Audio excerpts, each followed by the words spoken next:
What really happened with your host, Mike Rivero, putting America first, second, and third. Here is your host, Michael Rivero. And welcome to our show today. It is Tuesday, February 9th, 2021, getting into the week here. We have a lot to talk about today. Mike is in our control room, twiddling the dials, keeping us out of trouble, ready to basically pound on any problems, goad the giant mutant hamster and keep us on track here through this live radio broadcast. As usual, we're going to do news until we run out of news. Then we're going to open the phone lines and let you on with your comments, questions, observations, and opinions here. Obviously, the big news today is the impeachment trial in the Senate of Donald Trump has begun, and both sides are out there making their initial arguments and showing their evidence and trying to make their case. I still have not heard regarding there was supposed to be a vote regarding the constitutionality of that entire process, which, if it failed, would bring the whole shebang to a crashing halt right now. But both sides want this thing to be short, and but the Democrats want to inflict as much damage as they can on Donald Trump. Ron Paul is out there saying that this is really a waste of time. A procedural vote in the Senate on the constitutionality of removing from office somebody who is not in office revealed that nowhere near enough Republicans were willing to join their Democratic counterparts in voting to convict. Remember, it takes a 2/3 vote of the Senate to convict Donald Trump. And the single article of impeachment is incitement that led to the riots on January 6th. And it has already come on out that the police and the FBI had advanced knowledge there was going to be a riot before Donald Trump even began his speech. I hope that's brought to the floor, but we'll see what's going to happen there. Trump apparently is watching the trial on TV at Mar-a-Lago, and he's preparing for a comeback once it's over and he has been acquitted. So he's champing at the bit, ready to get out of the gate there and get back to doing what Trump likes to do here. And, even though I was disappointed in Trump as a president, I do support the rule of law and the Constitution. And in this case, Trump is right. And the Democrats are wrong. So Trump's lawyers, basically, they're out there demanding the Senate dismiss the impeachment charge against the former president, saying it's unconstitutional political theater. They filed a 78-page brief yesterday, and we have not heard what the result of that is. Basically, they're going through all these pro forma exercises of roll call votes on everything, and it's basically theory. Or theater, rather. Over in Russia today, their opinion is that the Trump impeachment is constitutionally flawed. They're saying the Capitol riot was definitely pre-planned. This is coming from Trump's lawyers. And again, it has come on out that the police and FBI had advanced knowledge the riot was going to happen before Trump even began his speech. Well, the Democrats apparently are not very confident of a conviction.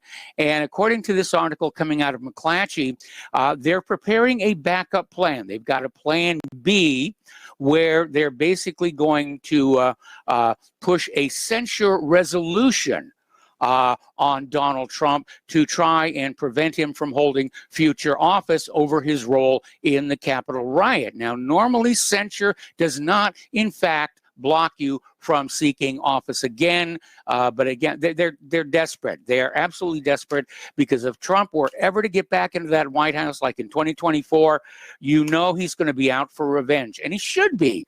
He was treated shabbily by the entire system. And he has a right to be angry. I'm angry on his behalf. Anyway, getting on to non-impeachment stuff, and we are going to keep an eye on what is going on.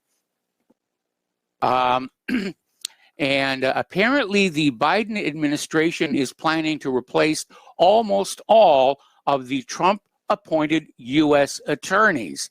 Now, it's interesting because when George W. Bush replaced 8 of the U.S. attorneys for political reason, Biden threw a hissy fit and just basically said you can't do that, you can't do that.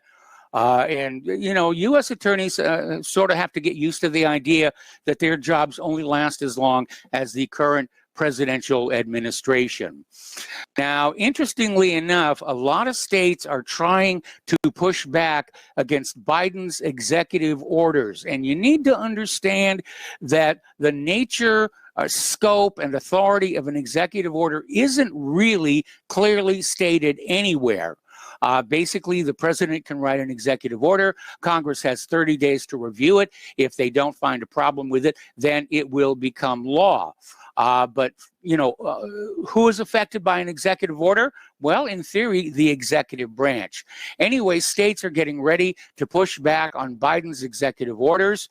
And South Dakota, their House is presenting legislation that would enable the state to invalidate President Biden's executive orders if it determines they are unconstitutional. So they're pushing on that one. Meanwhile, out at Montana, they have got their bill, the Save Women's Sports Bill. And apparently the bill passed the House 62-38. Basically requiring public school athletes to participate in sports according to their biological sex. Now, the bill is named the Save Women's Sports Act. It's sponsored by Representative John Fuller, who told Campus Reform, "I have spent my life's career defending children, helping them achieve their dreams, and advocating for the benefit of sports and athletics for everybody." And the bill passed the Montana House within days of President Biden signing an executive order that would allow biological males who identify as females to compete in women's sports.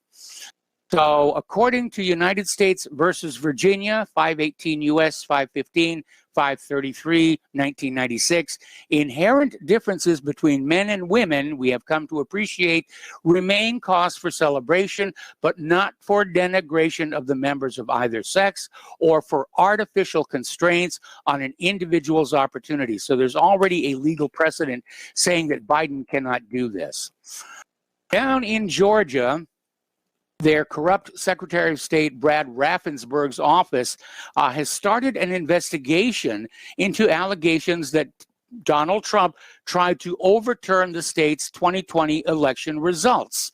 And the investigation followed an earlier leaked record of a January 2nd phone call between the former president and Raffensperger, in which Trump is heard requesting that the Georgia State Secretary find missing votes that would make him the winner of the election.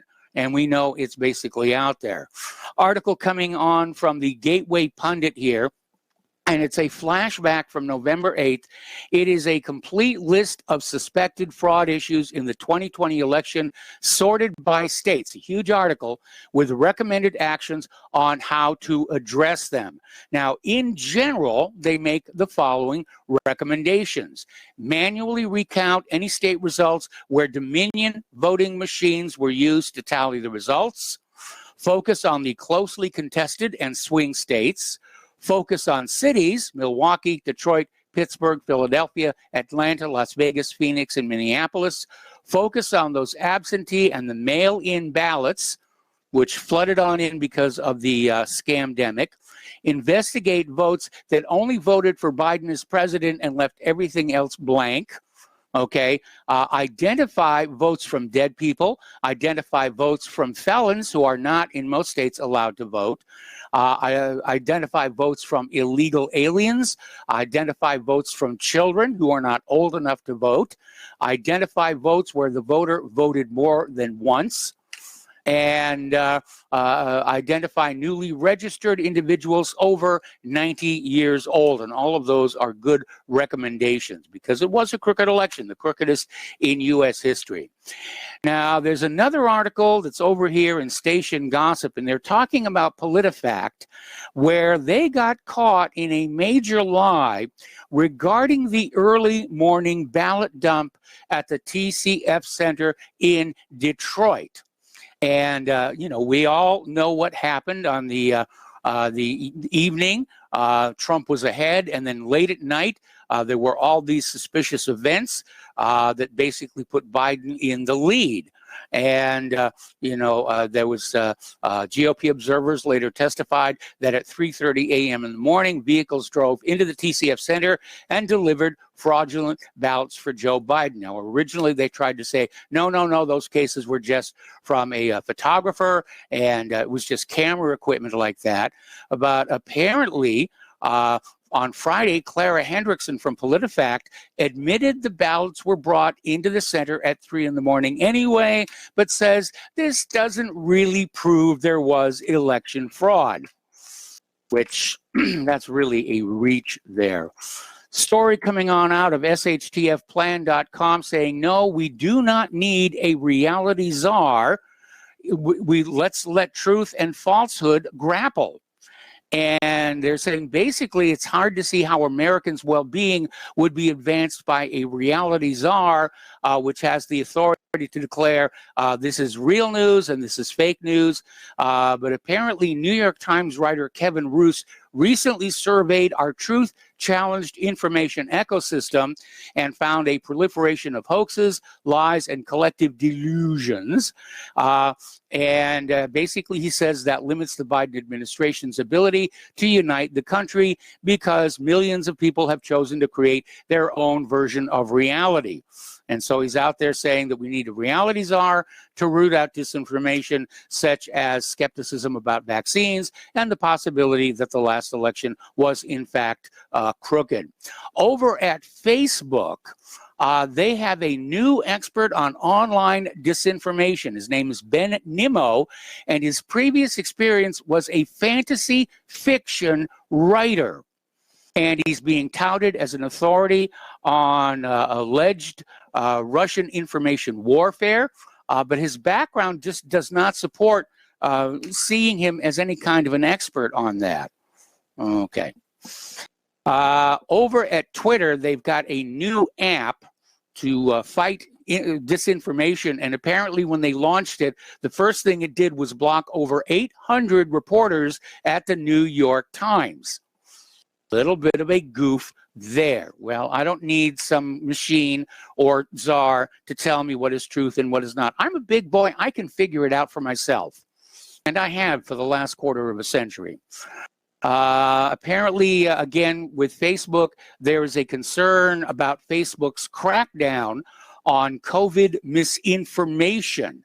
And apparently they are already banning claims that coronavirus is man-made, even though the outbreak source is still unknown. Okay? So, now, the World Health Organization has concluded that the coronavirus emerged from some animal, they don't know which one yet, and not the Wuhan lab. Apparently, they conducted an investigation at the Wuhan lab, and they discovered that the safety conditions there are very good. And so they basically came out and said, no, it didn't come from the Wuhan lab. We already knew that because apparently some variants of it were showing up in Europe long before it showed up in China. So right now, a lot of people are still pushing the lab leak hypothesis, but it might not be the Wuhan lab. For decades, scientists in biological warfare labs, including here in the United States of America, have been hot wiring viruses in the hopes of preventing a pandemic rather than causing one. But what happens if they make a mistake? Now, back in 2009, we had a big scare from what I call the when pigs fly flu. And interestingly enough, I did some research and I found research papers from the CDC from several months before where they were artificially splicing pig, bird, and human viruses together. Maybe somebody dropped a test tube over there. Story again from shtfplan.com.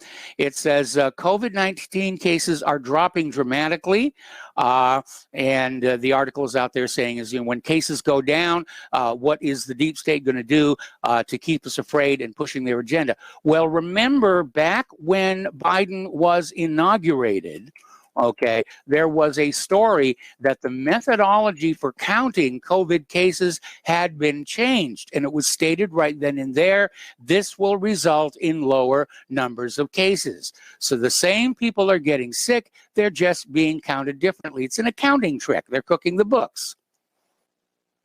And Biden's taking the credit here.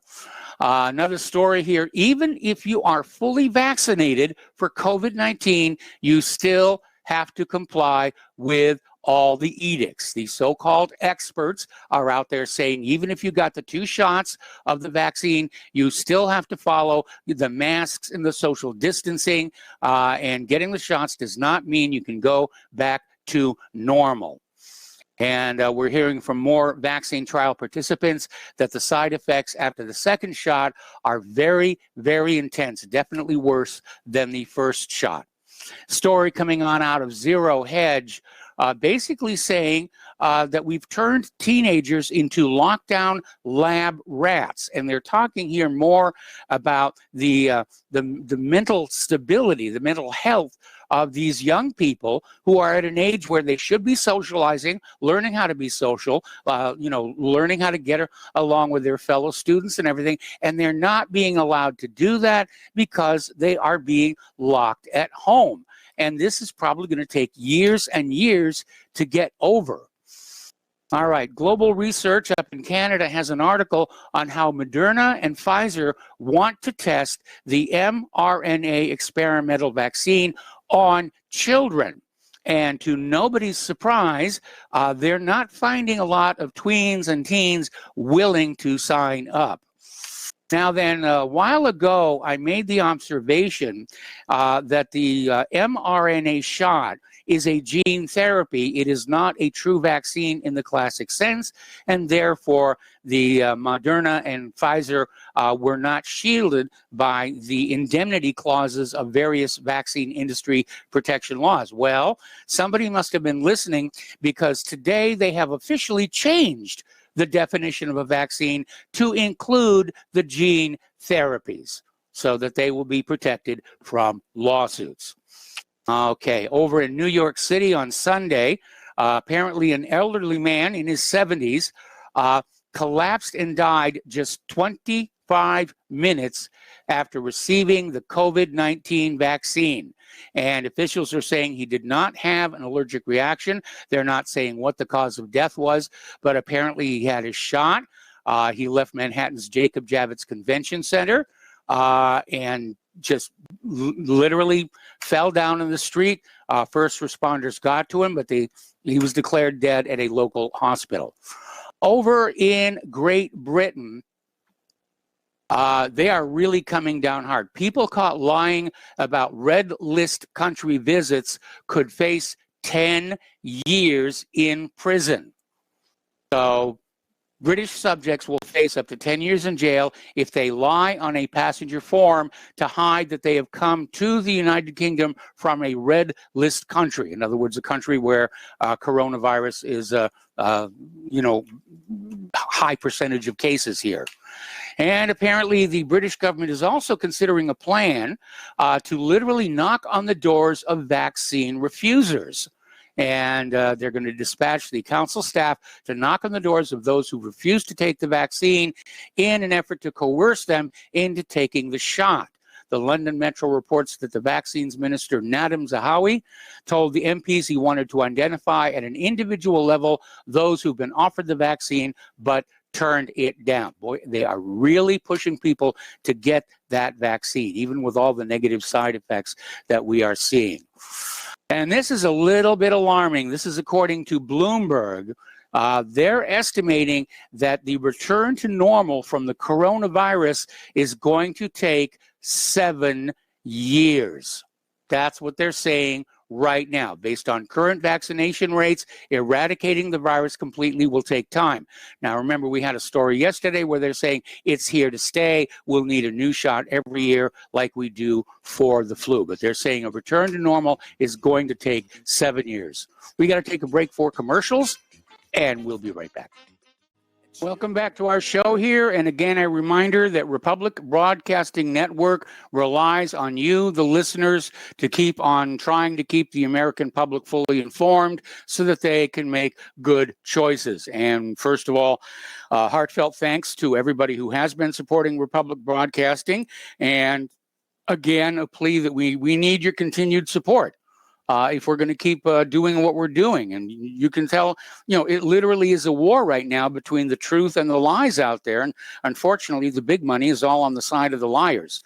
So anyway, the postal address where you can send a check, money order, or if you prefer, anonymity cash is Republic Broadcasting Network, 2251 Double Creek Drive, number 302, Round Rock, Texas, 78664. The phone number where you can make a credit or debit card donation is 800-724-2719, extension 3. The network thanks you. And of course, all that contact information is up at the top of republicbroadcasting.org. All right, getting on back to medical situations. Cleveland.com has reported that Daniel Best, a former pharmaceutical executive hired by President Trump's Health and Human Services Secretary Alex Azar and charged with finding ways to lower prescription drug prices, has reportedly killed himself. And this article that came out of the Beltway Report basically is taking the claim of suicide with a grain of salt, which is accumulated wisdom going all the way back to Vince Foster here. And apparently nobody can figure out what kind of a motive he would have for taking his own life. But he's definitely out of the way of Big Pharma and their price gouging, which is continuing. Biden appears to be expanding. We're going to do the international news now. Biden appears to be expanding the U.S. occupation of Syria. And apparently there were some convoys crossed into Syria from Iraq this weekend and headed for bases in the nation's northeast Hasaka province. Now, details aren't very clear beyond the convoys delivering equipment. And apparently this is the 9th convoy to enter Syria in 2021, meaning they're averaging about 2 convoys per week. And there we go. So, interestingly enough, there's an article that came out of Russia Today, and it's talking about how Russian Air Force experts have published a plan to neutralize NATO forces in an all-out war with bombing strikes against key military targets, which probably is the same plan everybody else has. So they're saying a war between Moscow and the West might start on the ground, but it would be ended in the air. And that is the verdict of 2 top Russian military strategists published in a new analysis of how this would all play out. So everybody's talking tough there. Over in Myanmar, and things are getting really dicey there, their military coup leader, the junta, is pledging to hold new elections and to repatriate the Rohingyas amid the mass protests. And basically Aung Hlaing, I think is his name's pronounced, ousted Suu Kyi's government on February 1 after claiming her National League for Democracy party had rigged the vote. And so you can see it's not just unique to the United States of America to have rigged elections. Okay. Over in Haiti, there is unrest. Their president is rejecting calls to step down and has started arresting opponents for an alleged coup d'etat attempt. Now, the United Nations is urging 57 countries to reclaim women and children from Syrian refugee camps. And we're talking about 10,000 of their citizens, women and children associated with Islamic State fighters held in the camps of northeast Syria in subhuman conditions without legal process. Now, under international law, these states have a duty to repatriate their citizens, and if there is evidence, to prosecute adults for war crimes and other offenses. So they're trying to steady that one out here. Over in India, the farmers are still very upset over the new agriculture laws. Indian Prime Minister Narendra Modi basically gave a televised speech urging farmers to end their over 2-month-long protest against the reforms, assuring them that a mechanism of floor prices for key crops would remain in place. Oh, he's trying to steady that one down. Good. I don't know. People just seem really, really angry here. Iran has called on the United Nations to intervene in what it said was an obvious increase in hostilities by Israel. In a letter to UN Secretary General Antonio Guterres, Iran's ambassador to the UN, Majid Takht Ravanchi, said Israel had increased provocative and warmongering rhetoric against Iran, and it was actively planning operations against the Islamic Republic. And the letter alleged that Iran's nuclear program has prompted Israeli General Aviv Kochavi in January to prepare a number of operational plans of retaliation. Okay, we got to take another break for commercials, and we'll be right back. Welcome back to our show here. We're talking about the international news, and Iran is warning that its peaceful nuclear program could change if it's backed into a corner. Now, so far, Iran's nuclear program has been peaceful. They're complying with the Nuclear Non-Proliferation Treaty. They're using nuclear technology for power generation, medical isotope production, industrial applications like destaticers and things like that. And nobody has actually found any evidence that they're building a bomb. But apparently Iran is now saying that if they get pushed much further, they may change that policy because everybody seems to be pushing on them, certainly the United States and Israel. And, you know, we're seeing this standoff where Iran is saying that the U.S. has to live up to their commitments to the P5+1 agreement first, and the U.S. is saying, no, Iran has to go first. And they're both stuck. Okay, interesting little article over from Mint Press News. And they're talking about comments made by Democratic New York City mayoral candidate Andrew Yang, where he basically was talking about the Palestinian boycott and saying, it's racist, but in reality, it's anti-racist because Israel and Palestine are in a racist situation. It is an apartheid government, and all of these boycotts and various other peaceful means of applying pressure are an attempt to remove the racism inherent in the Israeli society. Another article, this one is coming from Middle East Monitor. The Palestinian Authority and the United Nations are willfully complicit in Israel's settler colonialism. And apparently they're complaining the Palestinian Authority is failing the Palestinian people, and it will only stop jeopardizing their cause when it is declared to be completely obsolete, more so than the two-state compromise. So they've been compromised, definitely. Apparently, Russia, Iran, and China are now going to hold joint naval drills in response to all of the joint naval drills that the U.S. is having with Australia and Japan here. But on yesterday, Russia announced plans to hold these joint naval drills with Iran and China in the Indian Ocean. And apparently, Russian Ambassador Levan Jagarian, say that 3 times fast. The next multilateral naval exercises will take place in the northern part of the Indian Ocean in mid-February 2021. Well, we're coming up on that right now. And this is coming just after the USS Nimitz aircraft carrier was ordered out of its Mideast region of responsibility at the start of this month. The Nimitz is now headed home to its base in Washington state after Trump kept it in the Indian Ocean and Gulf region on standby amid the ratcheting tensions with Iran. Biden then ordered it home during his first couple weeks in office.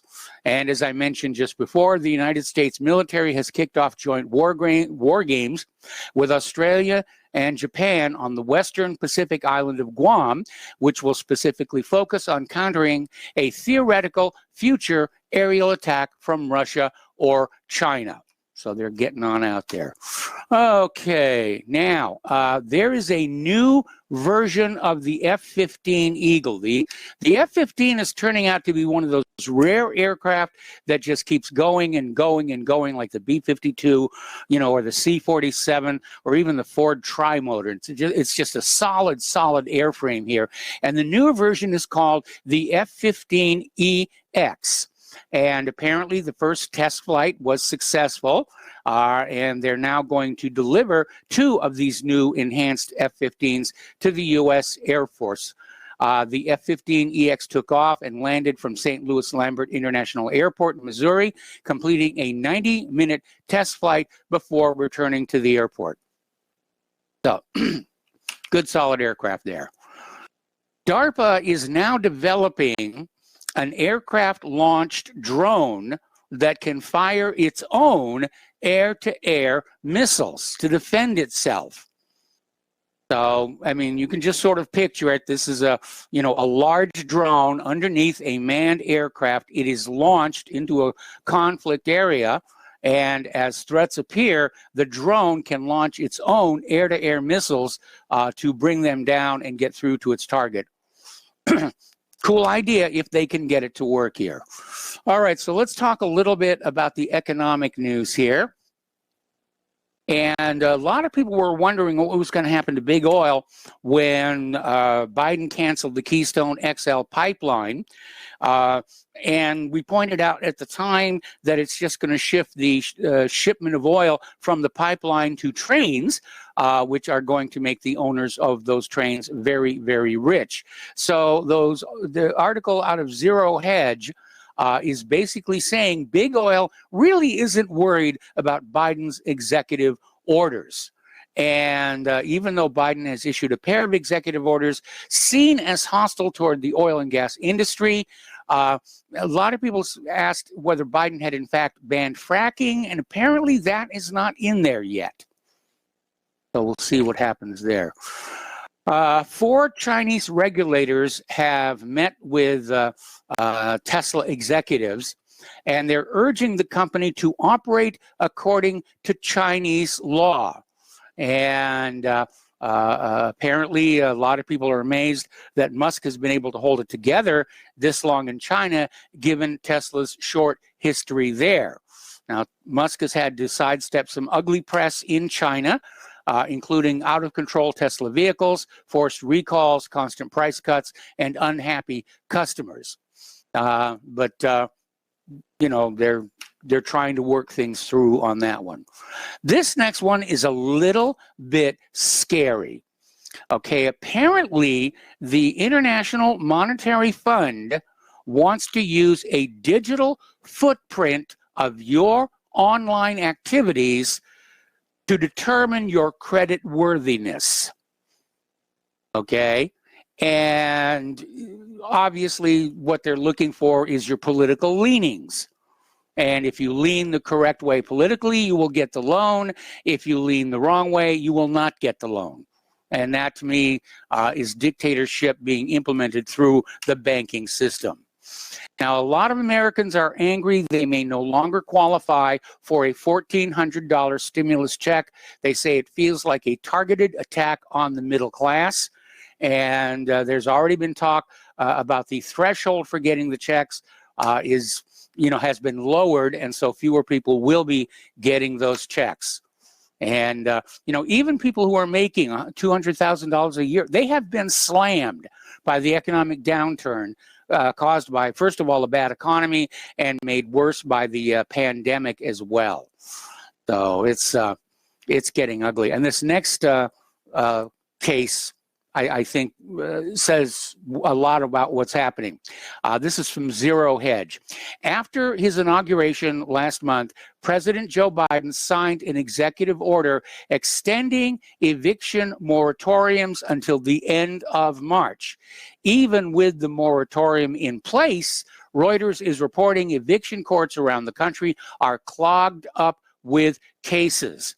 And apparently housing activists have mobilized to protect the working poor who owe billions of dollars in back rent from being booted onto the streets.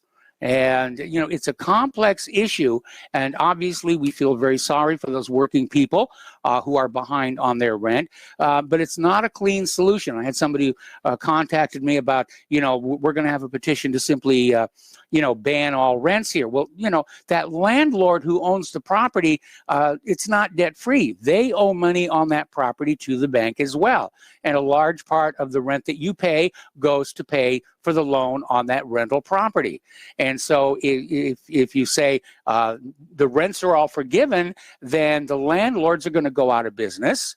It could start a cascade up the chain. There is unfortunately no real easy fix to this right now.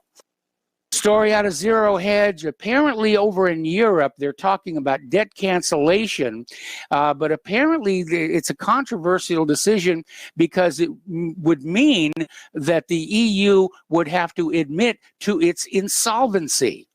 And, you know, canceling the debt in the European Central Bank balance sheet is illegal. It does not make economic sense. It's prohibited by the bylaws of the ECB. You know, the banks don't want to let go of that chain they have around your neck made out of debt, you know, but it was all make-believe money to begin with. So it's about maintaining control here. Over in the Alabama Amazon Fulfillment Center, yesterday they started a vote on whether they were going to unionize. And apparently Amazon warehouse employees at the Bessemer, Alabama Amazon Fulfillment Center could become the first group of employees under the nation's second largest employer to unionize. And apparently if the Bessemer Center joins the RWDSU, it will provide workers with bargaining power to improve pay, increase training, improve safety standards, and other critical benefits. And now, I'm generally not sympathetic to unions. They were the bane of my career when I was in Hollywood. But I understand that situations like this, there's a useful function for the unions to fulfill. Remember, we talked, I think it was either yesterday or last week, where Amazon was demanding their workers work these 10-hour graveyard shifts. You know, and they didn't get a chance to say yes or no. It was, you know, do it or you're fired. Story coming now from shtfplan.com again, saying what we already know. The United States dollar will not be the reserve currency for much longer. It is going to be replaced with a digital currency tied to your ability to be a good little slave to the ruling class. And says this is going to get very ugly. This ties in with that story about the IMF that we just reported here. According to a report by Zero Hedge, events are unfolding that would forever remove the U.S. as the reserve currency and replace it with a one world digital currency. Okay. Getting into other news here, this is kind of interesting. Apparently, the Supreme Court is going to decide if police can raid homes and seize guns of innocent citizens without a warrant. And apparently, this is at the same time, the House is looking into H.R. 127, which is the most tyrannical gun bill ever proposed. And it targets the poor by forcing citizens to pay $800 per year to possess firearms that they're required to register. It also bans multiple legal guns and ammo types, turning tens of millions of Americans into felons overnight. This is the worst gun bill in history. And it didn't lay out any guidelines for violating a citizen's Fourth Amendment right. Now, next month, the Supreme Court will be considering exactly that. Can the police enter a home to seize guns without a warrant? It's definitely going to get ugly here. All right, we know over this past year how the image of the police officer has taken a beating. And we know that the vast majority of police officers are decent people who join the police force to be of service to their community. And the image is being spoiled by a few bad apples who are out of their minds on prescription antidepressants. They're just too quick with their guns. And, you know, you've got this idea of defunding the police, but the police have come up with a different strategy. And actually, it may work here. They're going to start recruiting older and female recruits. Basically saying that they want more maturity to bring down the number of fatal incidents. And I think that's really actually a very good idea. And you know, it sounds workable to me. It's certainly worth a try here. Okay, getting into some of the science news here. Congratulations to the United Arab Emirates. Their Hope Mars probe is in orbit around Mars. They fired the braking maneuver earlier today, and it's in orbit, and they're just celebrating. And you know, been there, done that, and you know, huge rounds of applause. This is the first Middle Eastern country to get on out there to Mars, and I think it's the 5th country overall to send a probe to Mars. And so basically they provided some live coverage of it, but you know, so far it is a success, and you know, good for them. You know, we have all these probes that are heading for Mars right now. The Perseverance lander, I think, is just about 10 days away. And that's the one I'm really paying attention to because it is designed specifically to look for evidence of life. The first probe to do so since the Viking landers back in 1976. And I'm hoping for some vindication for people who thought we found life on Mars back then. So we'll see what happens with that. Getting into computer stories now, interestingly enough, down in Australia, researchers have developed a cryogenic quantum computer chip. It operates almost at 0 degree Kelvin, the coldest possible temperature in the universe. The system is called Gooseberry. It runs at a temperature 40 times colder than deep space and generates a 20-fold increase over what's possible with quantum computers today. So that is definitely going to be very, very interesting. And I wish them a lot of luck. Unfortunately, quantum computing, you know, is more of a sales pitch than anything else. And the quantum computers that are actually out there on the market turn out to not really outperform more traditional machines on real world problems because of the granularity involved. Okay. Apparently, there's an iOS developer, Costa Eleftheriou, and apparently he's blowing the whistle on what he sees as a rampant scam problem ruining the integrity of Apple's App Store. Okay, now Costa created the successful Apple Watch keyboard FlickType, and for the last 2 weeks he's been publicly criticizing Apple for lax enforcement of its App Store. Okay, we're going to take a break for commercials. We'll be right back after these few words.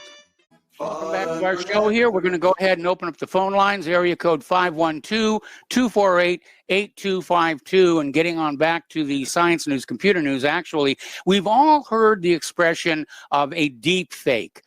These are videos that manipulate real life footage via artificial intelligence and, you know, can make people say things they didn't really say. It's a very, very dangerous tool here. And as a result, systems have been designed to detect when a video is a deep fake, but apparently these deep fake detectors can be defeated.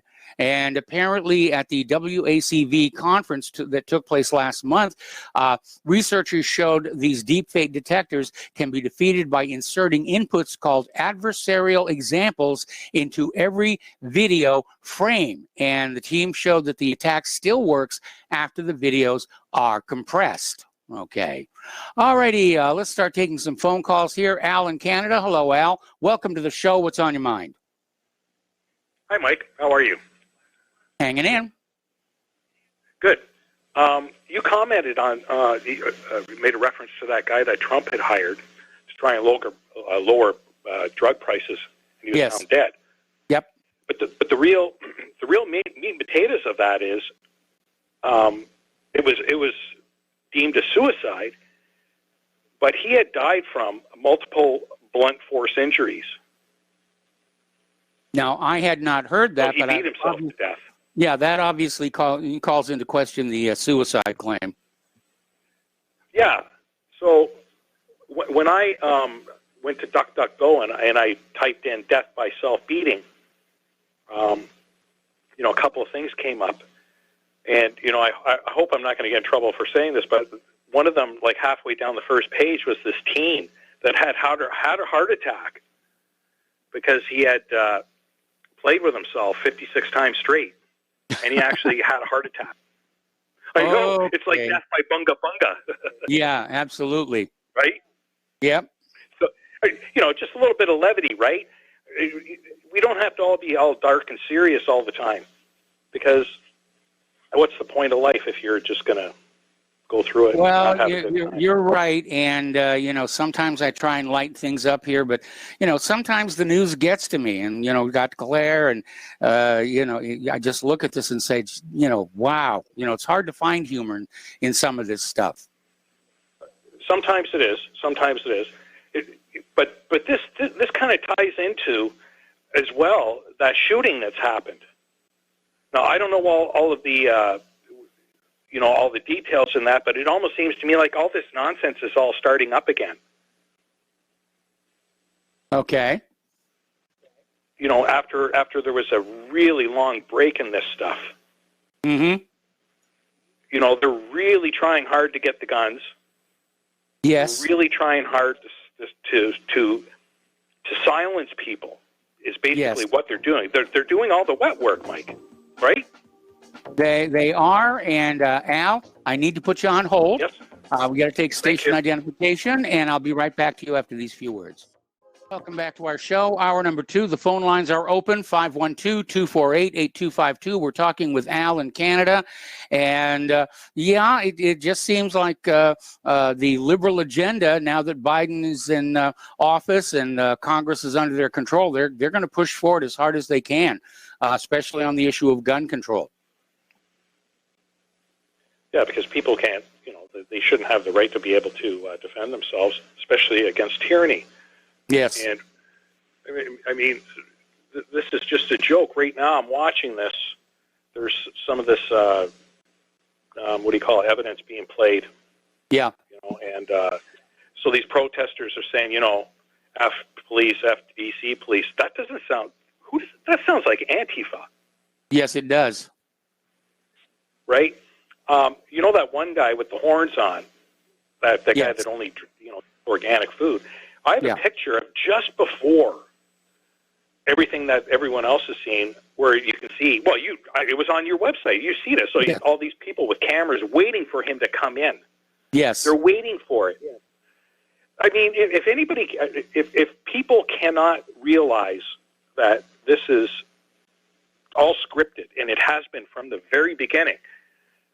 And it's not something that it just comes out of the blue, because if you go on Craigslist, you can see that they're trying to hire these people to do this stuff all the time. Yes. For 4 years. I don't know. I don't understand how anybody can sit back and say, well, Trump's and his supporters are just idiots, because you have to be looking at an idiot yourself right in the mirror to think like that. Mm-hmm. The evidence, there's a reason why they don't teach critical thinking anymore, Mike. Yes. There's a reason for it. I appreciate your time. Thanks a lot.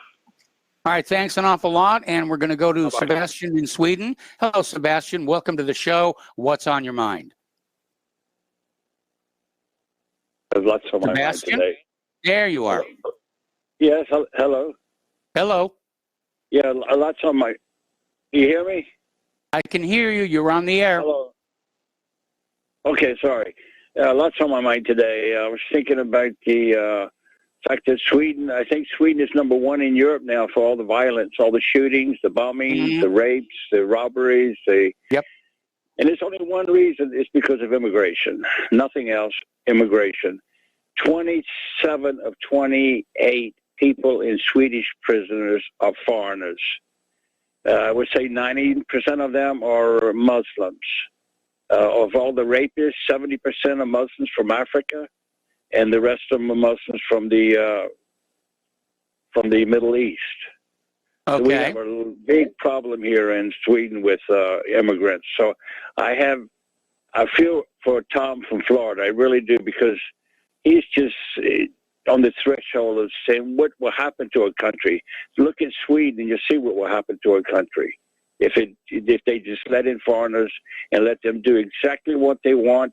They don't care about Swedish laws. They don't want to learn the language. They don't want to do anything. They just want to basically just do whatever they want to do. They get the welfare checks, and then they have the right for their parents coming. They get a pension, about the same pension as I have, that's been working here almost 50 years. So I think it's a real bad thing. Immigration is horrible, especially in Sweden. I don't know about America. I know America was a melting pot. It was good. And I've worked with foreigners in the 70s. I've worked with Muslims. I've worked with foreigners that assimilated in the Swedish society, and they were just doing great. In fact, the second and third generation foreigners don't like it. They're more. I think they vote for the Swedish Democrats than a normal Swede would. But it's really bad. I mean, you get these people dressing up like nurses now and robbing, just the other day, robbing 95-year-olds in their retirement homes from jewelry. And you get people that are burning down 68-year-old women in their house just because they wanted to do it. And one of them can't go to jail because he's 14. He's probably about 30. Mm-hmm. So it's a real terrible situation we have in this country, and I don't want to see it on any other country. And I don't know where it's going. I don't think there's no politics that's going to. I think it's going to end up on the street. A lot of Swedes are really getting tired of it. So it's going to blow up. 2 of 3 Muslims vote for that social democratic asshat hole in the wall that we have called the Prime Minister, Stefan Löfven. Okay. So that's why he wants the Muslim vote. And another thing, I just wanted, since I did get it off my chest, that occupant asshat hole in the wall in the White House, I went to tank my car up the other day, and for the same amount of money I paid for a full tank under the President Trump, it only filled it up, not even 3/4. It was between a half a tank and 3/4, thanks to him, with the price of the oil. So it's a terrible situation. I didn't want to call in to be the I don't know if I can say this, if it's clean, a turd in the punch bowl, about this immigration, but it is really bad, and I feel for Tom. I understand where Tom's coming from Florida, And I like all your callers. Peter from L.A. and the ham guy, I forgot his name, Kelly, I think, from Texas, and Joe from Tennessee I haven't heard in a long time, and I really liked Joe when he called in. But that's all I had to say, Mike. I just had to get it off on, I had to tell, I hadn't called in a long time, and I just wanted to get that off. But it's a terrible situation. If you let it get out of hand, it's gonna be bad, for any country, unless they want to assimilate. I think most of the foreigners, they try to assimilate in American culture, so I think that's okay. I mean, but here in Sweden, the last 20 years has been, well, since 2015, really. Yes. Since the conservative government, Reinfeldt brought them in. But anyway, it was nice talking to you. And I didn't. So you take care of yourself. I will. Thanks an awful lot for the phone call, Sebastian. And we're going to switch over to Joe in California. Hello, Joe. Welcome to the show. What's on your mind today? Hello, Mike. Boy, that was a horrific call from Sebastian. I know things are bad in Sweden, but he mentions how it's likely going to blow up. I'm just shocked it hasn't blown up already. I mean, what is up with these Swedish people? Are they just fleeing? Are they going to other European countries? Because this is obviously another example of the great replacement, the replacement of white people with these third world migrants, and these politicians don't give a damn about the native, I think you called them the generational community population. Yes. They're just going to get their votes either via fraud or via these migrants, where they're going to promise them the world, they're going to give them free stuff, and they're going to get the votes of these migrants. I'm just shocked. And as far as Sweden's concerned, also, they should defund the police, because I've read stories about the police. They're absolutely useless. When a native Swede gets attacked by a migrant, they basically don't do anything. They basically blame the victim. That's definitely not a good way to be handling that. The media doesn't report the identity of the perpetrator. I mean, it's just mind-boggling. It's just shocking. But also, just to go to Al's call, Al from Canada, I read a story about how the Canadian government is sending people who are traveling, Canadian citizens who traveled overseas, and when they come back, they're being tested for COVID. And if they test positive, they're being taken to these camps, and they're not even telling the family members where the camps are and how they can get in contact with their family members. I wanted to know if that was true. Well, we know the camps are real. Whether or not they're being isolated, held incommunicado from their family, that is not something I've heard confirmed. Right, but there was a story that I read where the husband was asking them, where are you taking my wife? And they wouldn't tell him. So it's just, the Canadian people, has it gotten this bad where the Canadian people are just being treated in such a fashion? I mean, these people are just, I thought the U.S., the Americans were bad, but the Canadians and the Swedes, I think, are even worse in terms of their attitude, towards their cowardice towards the government, their governments. So. And I just wanted to ask and see if Mike in Brazil is listening, because we haven't heard from him in a long time. And I'd love to hear. No, we have not. What he has to say about the situation in Brazil. And that's all I have. Thank you, Mike. All right, thanks an awful lot here. Right now, the Senate is voting on whether an impeachment trial of Trump is constitutional, given that he's already out of office, and we'll keep you apprised on that. Meanwhile, there appears to be some fraud afoot in the impeachment, because witnesses are saying a big truck just pulled up at the Capitol building and unloaded another 50 Democratic senators and escorted them into the chamber. Let's go to Mark in North Carolina. Hello, Mark. Welcome to the show. What's on your mind? Hey, how you doing? Hey, Mike. Hey, how you doing? Listen, I just, I heard Sebastian from Sweden before, and and I've also heard, about, what they're doing to basically Northern European whites, the United States, Western Europe. I hate to say that, but people need to look in the mirror. One of the big problems is not having enough kids. Sorry, I swallowed some cinnamon. I'm coughing. Anyway, not having enough kids, When you don't have enough children, this is what happens. And the people who are behind it are themselves North American whites for the most part, such as Gates, yes, such as the Rockefeller, such as Soros. Zuckerberg, say Soros. Well, you can say they're Jews, but they're also Northern European whites. Okay. And by the way, I think personally Zuckerberg is the illegitimate son of Gates. Okay, I really do. If you look at their mannerisms and you look the way they look and everything like that, their tone of voice very similar. So, but they're mostly Northern European white. So, we got nothing but ourselves to blame for this. Okay, but I saw something today on True News.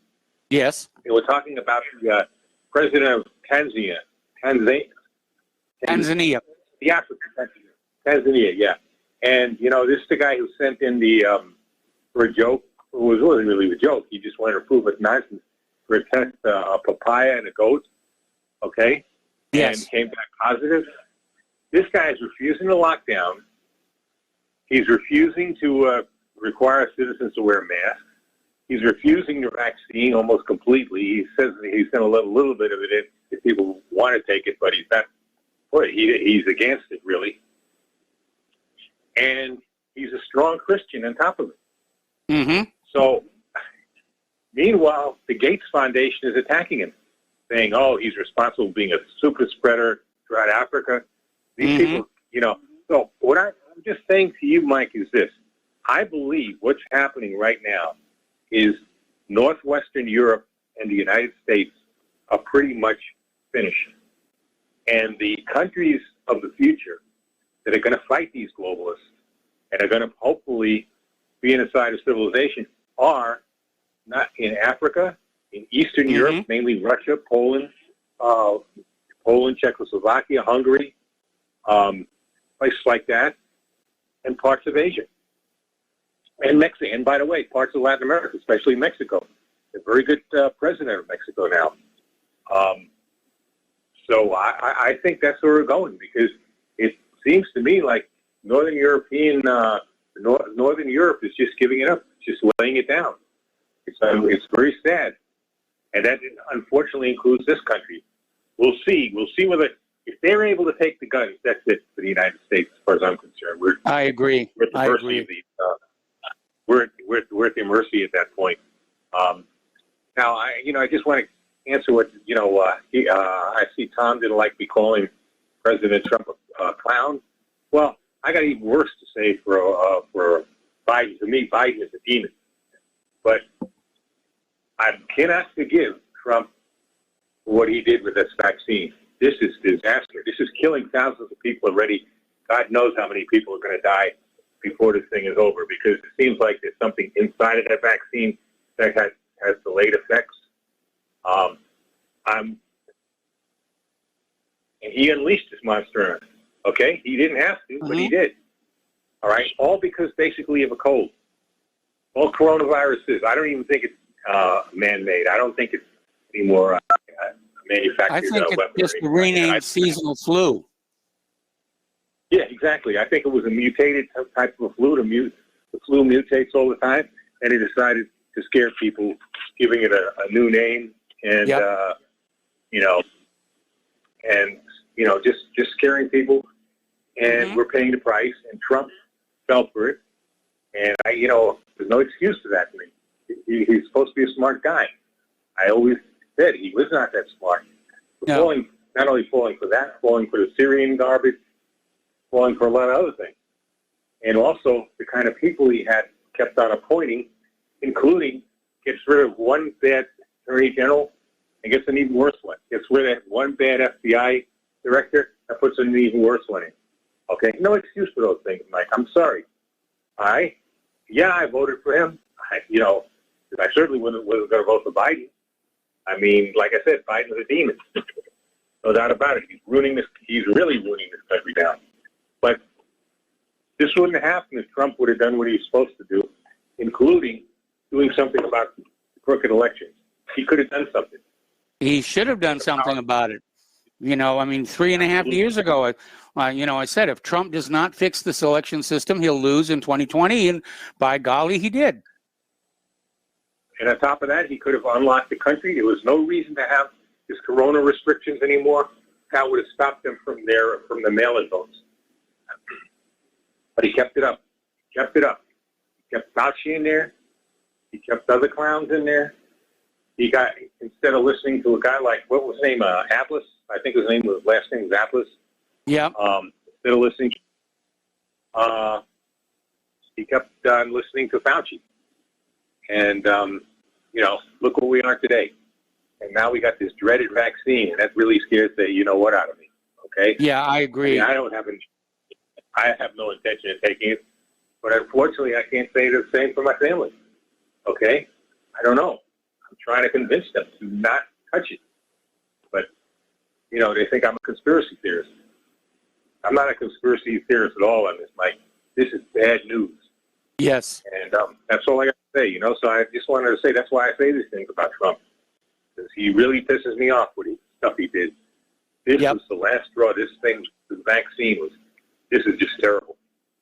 Giving these crooked companies this kind of money to manufacture a Frankenstein like this? No excuse for that. I'm sorry. I mean, you guys can say anything you want, how great Trump is, and yeah, he did some good things. He did some good things on trade. He did some good things on, I'm glad he got us out of the climate accord deal. Unfortunately, we're back in it now. But he did a lot of bad stuff too. A lot of stuff that he should have known better, and he did. Terrible appointments that he made. He actually stabbed Flynn in the back from the get-go, because that's the guy that the globalists really wanted. The deep state really wanted to get rid of, was Flynn, and he let him. He threw him under the bus. That's all I can say, Mike. It's so I'm not going to keep lauding this guy. I'm not, he's not a god of any kind. No, he was not a particularly good. I don't care. He was not the best. Okay, we've had a bunch of bad presidents, and he's one of them. Okay, yes. We haven't had I don't think we've had a president since JFK, and before that, Ike. Those are good. Those are real presidents. And before that, yes. FDR. These are fake presidents. Okay, but no. Since then, since JFK, had nothing but corruption, basically. All right, and that's it. All right, Mike. Thanks a lot. Appreciate it. All right, thanks an awful lot, Mark. We're going to let you go. We're coming up here on a commercial break, and right now the Senate votes 56-44. The trial is constitutional, except that's really up to the United States Supreme Court to decide. So we'll be right back after these few words with more phone calls. And welcome back to our show here. We're going to go back to the phones to Peter in Los Angeles. Hello, Peter. Welcome to the show. What's on your mind? Hi, Mike. I'll try to keep this succinct and not to filibuster. Okay. But so here we go. There's a couple things. I sent you in that article today about the banks talking about examining your electronic footprint before they release credit, or at least that's the plan. Yes. Which is a completely totalitarian thing. Again, they're trying to do away also with physical currency, which means that they will get a cut of every single thing that we do, and they can make us they can literally starve us to death and make us non-people with a keystroke, and they'll have the power to do that. That's the first thing. Who are those people before I go on? Well, who are the bankers? The same people, by the way, and Tom's right about how Tom from Florida is right about how important immigration is, and Mark's wrong. It's not the Northern Europeans that did this. It's the same bankers and all that who have done it all along. We're not replacing ourselves. We are being replaced, and it's being done with money that's printed out of nothing. The other thing is, I think that Amazon union vote is very important. And I, like yourself, Mike, I've been very anti-union most of my life. As a matter of fact, in my civilian professional life, I was a director of human resources for 3 Fortune 500 companies, 2 of which I know people will recognize right off the bat.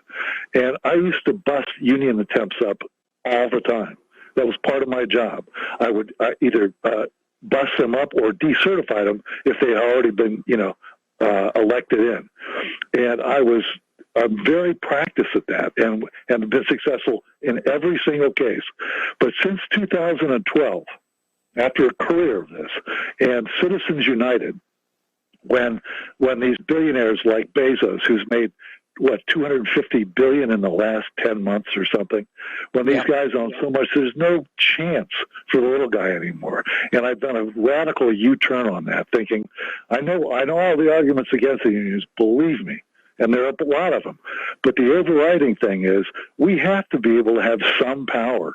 And any group of the little guys that organize and can fight back in any way against these tyrannical billionaires that are running everything is a good thing, in my opinion. Now, how long was I talking? For 2 or 3 minutes instead of 12 or 15? I wasn't really keeping track, to be honest. Yeah, that's all I got to say, Mike. But that's my point here. Well, I did qualify it. I did say that unions were the bane of my existence when I was in Hollywood, but I recognize that they can serve a useful purpose, which is what seems to be happening at Amazon. Thank you for the call, Peter. We're going to switch over to Tom in Florida. Hello, Tom. Welcome to the show. What's on your mind? Yes. Good day, Michael. Can you hear me? I can hear you. You're on the air. Yeah, Mike. And first off, a great call by Sebastian. Very informative. And as always, and I just want Sebastian to know that country was at one time Viking country. They got converted into Christianity, and now they're being overrun by Muslims. So you go figure out who's behind this. Okay, there are not millions of Jews going in there. There's millions of Muslims, and there's somebody a modus operandi behind there. So Sebastian was right on the money. And as far as Joe calling from California. Joe, you're more than welcome to come down to Florida, bring your conservative politics with you. You'll be all right here. And Layla, if she wants to come, you can meet her here in Florida. Meet her in Orlando, whatever you're going to meet her. So anyway, that's all I got to say about that. Now, Mike, I don't know if you've heard the latest about Ron DeSantis, the governor DeSantis of Florida. Have you heard? I don't think so. Tell us. They're making a big thing because he took his mask off to have a Coca-Cola at the Super Bowl. And now they're saying he was not social distance and all that. And because he took a mask off when he said, I'm taking my mask off so I can drink my soda and eat my food. I mean, these people, these Democrat rats are filthy, low-life animals. They didn't pull this crap in the Hong Kong flu in 1968. But they sure pulled it for this election. This is all, and then, right on what Peter said. I'm going to tell you, I've been to California in 2008, Mike. I was there, and the traffic was horrendous because of these illegal aliens. Costa Mesa, L.A., all that.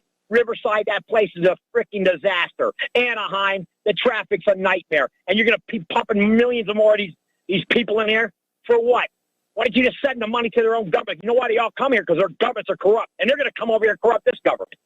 Just like the Cubans. The Cubans that came here, though, they do love this country because they realize when they go back with remittances to Cuba and they go back to travel, which I've been many a times, it's a disaster over there. It looks like an H-bomb hit it, a neutron bomb. Okay? There's no food. You can't even send medicine to Cuba right now. Okay? You can't send nothing into Cuba right now, Mike. Mm-hmm. And it ain't because whose fault is that? Whose fault is that? It's the communists. Oh, I'll tell you what. No, it's the U.S. embargo. Mike, it's both. It's the embargo, but guess what? These Cubans have been so indoctrinated, the ones in Cuba, they are robots. I've been there. I saw it. I can tell you, Mike, I know firsthand what I'm talking about. Man, I could write a book of what I saw and I've done in Cuba.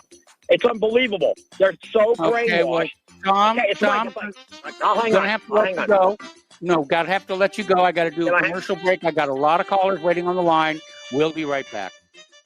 Welcome back to our show here. We're going to go back to the phones to Jim in Montana. Hello, Jim. Welcome to the show. What's on your mind today? Hey, Mike. It's been a minute. It's been quite a wild ride, hasn't it? Yeah, it's not over yet. No, it is not. And that's what I call it talked about. Okay. Woo's News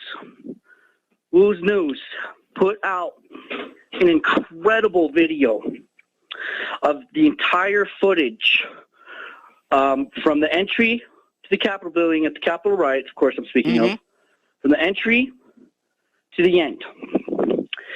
And it's the first full compiled video of the entire footage. And it's now since been taken down. Big surprise. Yes. But I got to see it, and I got to send it out to some people before it had been. And I tell you, the whole thing was completely staged.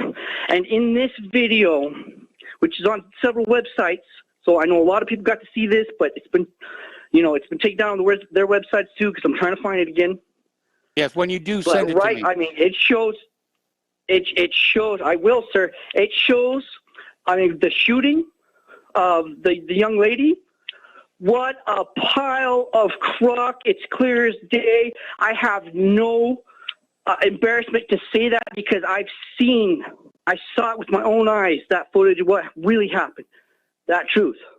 Mm-hmm. And I'm willing to put my name on the line there and say it was crap. It was a total act stage.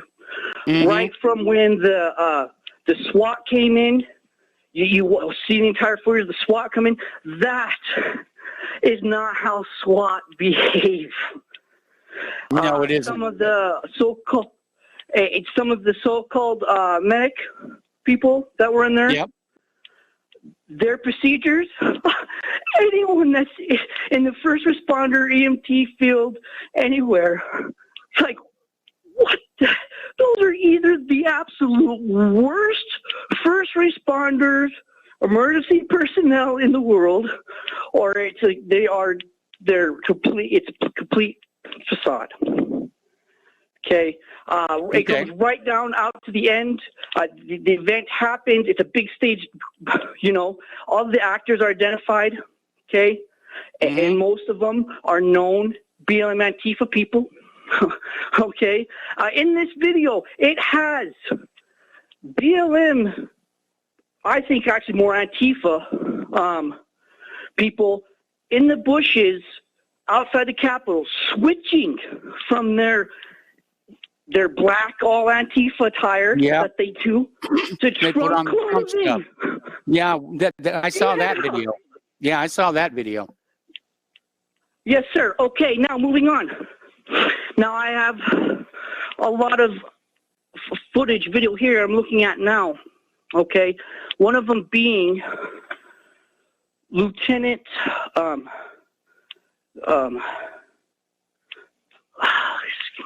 hold on a second. One quick second. This is important stuff. Okay. Lieutenant General Thomas McCurney. Lieutenant General Thomas McCurney. I have a video right here I'm looking at of him saying that he has seen the evidence of the entire cabal, their connection, their stage for the voter fraud. He says he's seen it all, and it's clear as day. There's voter fraud.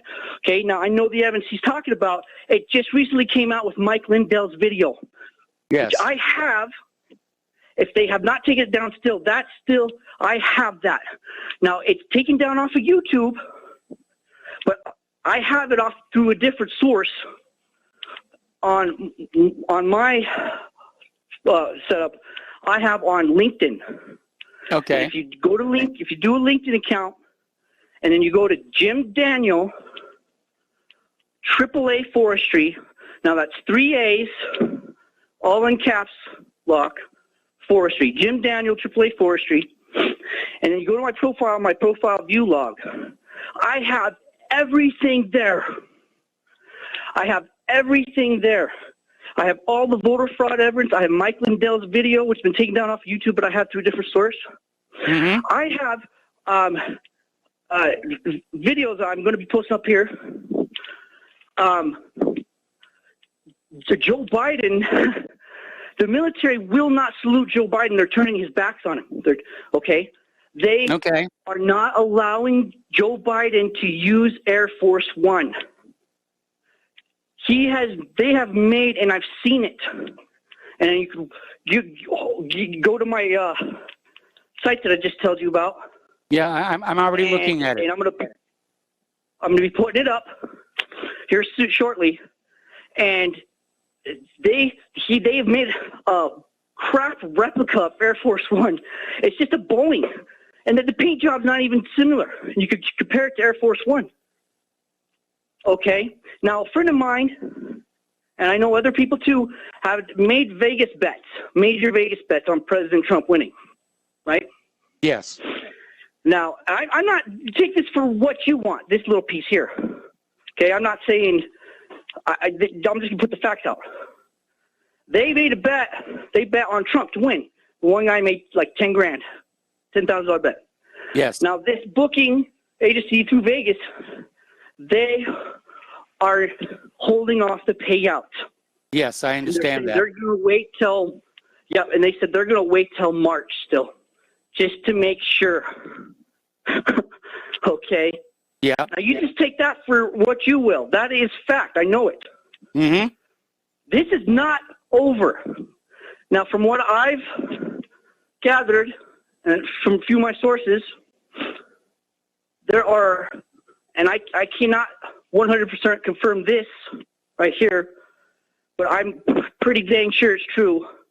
There's 800 high-ranking officers in the military that have been privy to the cabal, deep state insurrection, and basically the coup they did with the voter fraud.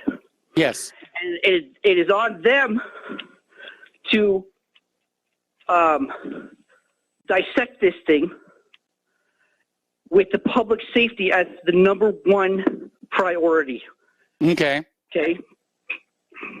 And so that number, I cannot 100%, but from what I've gathered from other reliable sources that have been correct on the past, that's what I've heard.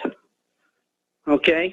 Okay. So I'm telling you guys, and now listen, you go to my site, and if you go deep down into my profile, and I'll have to repost the voter evidence fraud and all that stuff because I have that.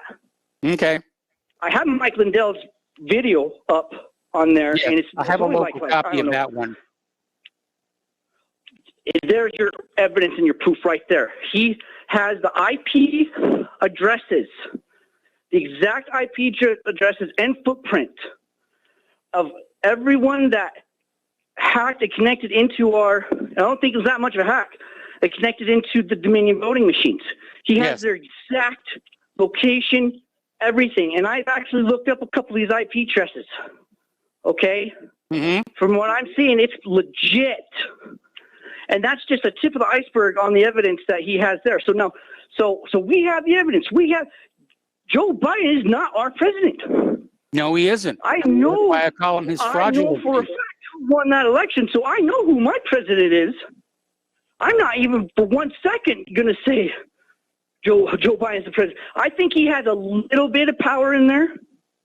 But honestly, I think we have two presidents right now, in my opinion. And if you go to Kim Clement's videos, he was an evangelistic prophet, and he was historically accurate with his prophecies from 9/11, Trump getting office, and everything. Mm-hmm. And he prophesied that there was going to be two presidents. And everything that he's prophesied, whether you're Christian or not, whatever, look as you will, as a Nostradamus thing or whatever, just be mind-blowing accurate. Okay, so I'm going to leave it there, guys. It is not over yet. The sex trafficking thing is getting crushed on, even full-blown more than it was before. And that's my biggest thing, is y'all know that if y'all have been listening to me for over the months, and nobody has done more for that than Donald J. Trump, saving those children. He's done more for this country than any of us. Okay? And we've been a lot of activists. Mike, you know, we've all done a little bit. Please, man, I'm tired of people blaming Trump for the deep state cabal's actions. He has got a rotted apple that he is trying to get the rot out and regrow the apple to whole. Yes, sir, you do better. Well, you know, we shouldn't rely on Donald Trump to get the rot out. I mean, it's really up to we the people. It is, yes, sir. Absolutely, us too. Get these. Go to my site. Get these videos. Show everyone. Now, I am connected. I'm connected to almost 500 police chiefs, all across the country, and almost 100 fire chiefs across the country too. Some of you know I'm a wildland firefighter, engine boss. Been doing it for about 8 years. Okay, and so I've had some connections in the firefighting field. Now I've connected in the last few months to almost 500 police chiefs. Now that video that I told you about, the staged event of the Capitol thing. Yes. Okay, and what all was staged? Not the whole thing was staged. What was staged was the shooting and the front entry, and before they really let people through, they did this staged event, then they let them all through. And the regular law-abiding patriots just kind of did the tour, walked through and walked out the back door. Yeah, but they provided photographic material for the media to demonize the Trump supporters. Anyway, Jim, we're getting short on time here, and I got a bunch of calls waiting online here. So thank you very much. I'm looking at your LinkedIn page, and I will be looking at your videos as well. So thank you very much. And we're going to switch over to Andrea in Oklahoma. Hello, Andrea. Welcome to the show. What's on your mind? Yes. On the front page of RBN, they have all the different headline stories, but the one that is very important, I guess, if Jim, the fellow that you just spoke with, would put this on his website and also contact and send this out to everybody he knows. It's called "You'll Never Guess What's in the Test," and it's very important. It's showing a lot of the victims that have gotten just the swab and then the vaccine. But what's in the swab? They're showing it's Magellan's. That it's the tiny hairs that people have had all of a sudden pop up all over the body.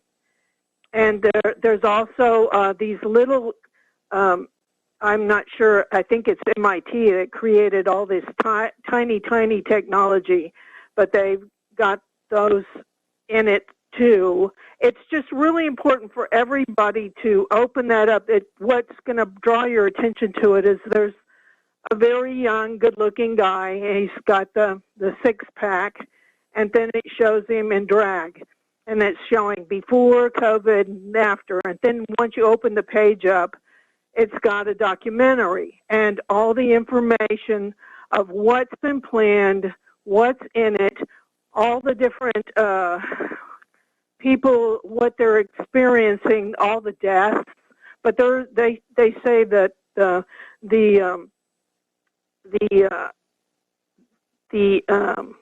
shock, where your body's trying to fight it. There was this one woman, her skin started, I guess, rotting off of her, and she's going to have all these skin grafts, and she's going blank. They don't know if it's going to be in both eyes.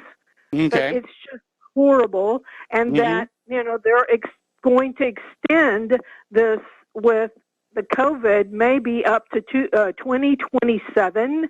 So they're going to saturate it until they get everybody that they're wanting to get. And it's, you have to look at it like, if somebody comes at you with that needle, that they're coming at you with a loaded gun. Yes. Now, the COVID might not kill you, but would you really want to be in these conditions that they're leaving you in, which I have had my family members die slow deaths, and it was horrible to watch them suffer like that. I took care of my mother for 3.5 years with Alzheimer's.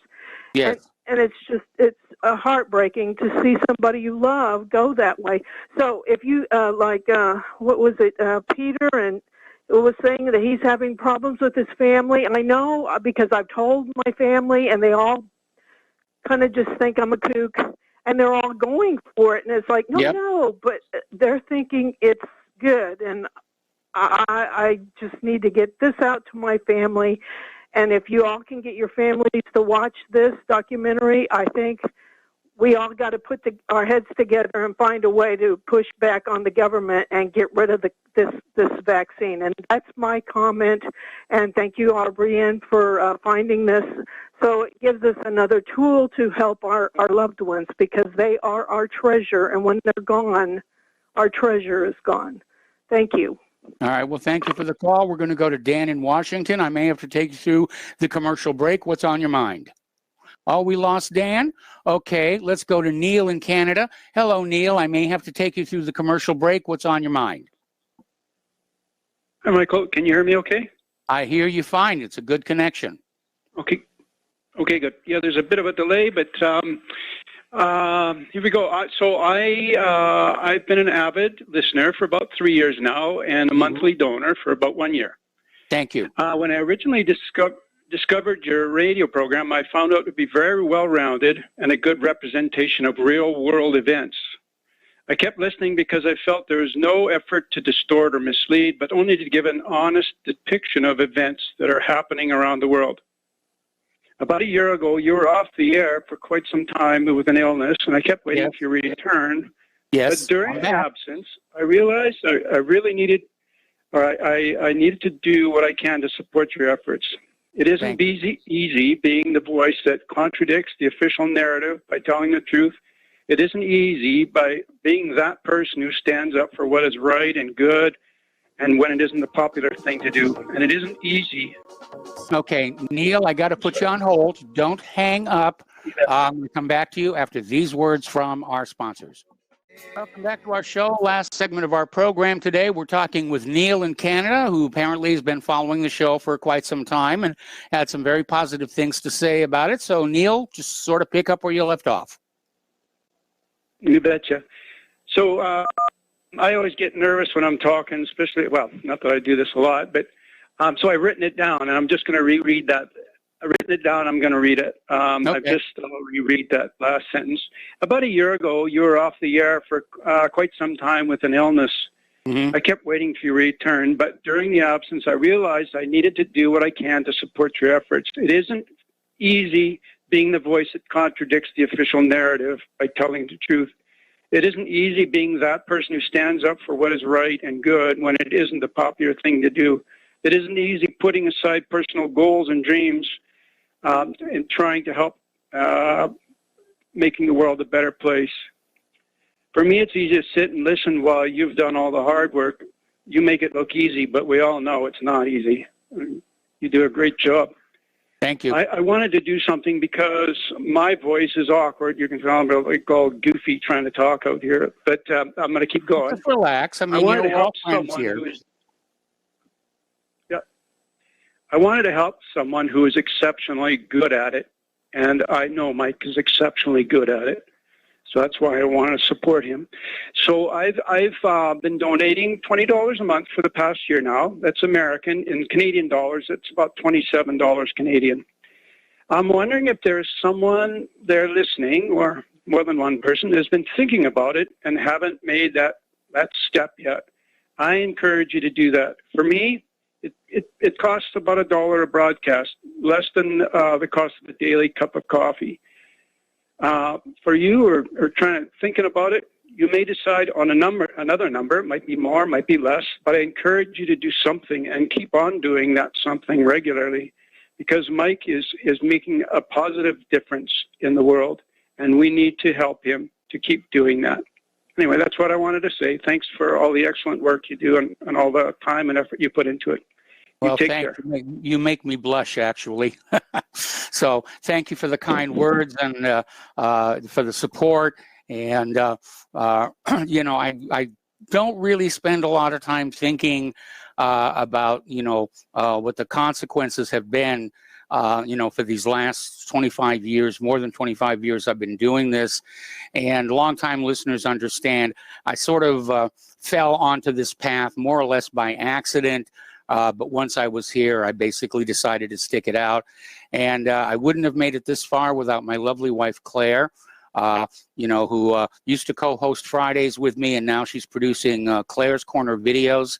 And, she's very active here. In fact, as soon as we're done with the radio show today, we have to run off to the bell choir, and I'm one of her dinglings, so we'll be doing that. Anyway, Neil, thank you very much for the call. Thank you very much for the kind words. And we're going to let you go because we're basically at the end of the program. So stay tuned for John Stadmiller. I'm sure he's got lots of interesting things to share with you. Please spread the word of Republic Broadcasting. Spread the word of whatreallyhappened.com. Please donate, as Neil suggested. And we'll be back tomorrow. Aloha, America.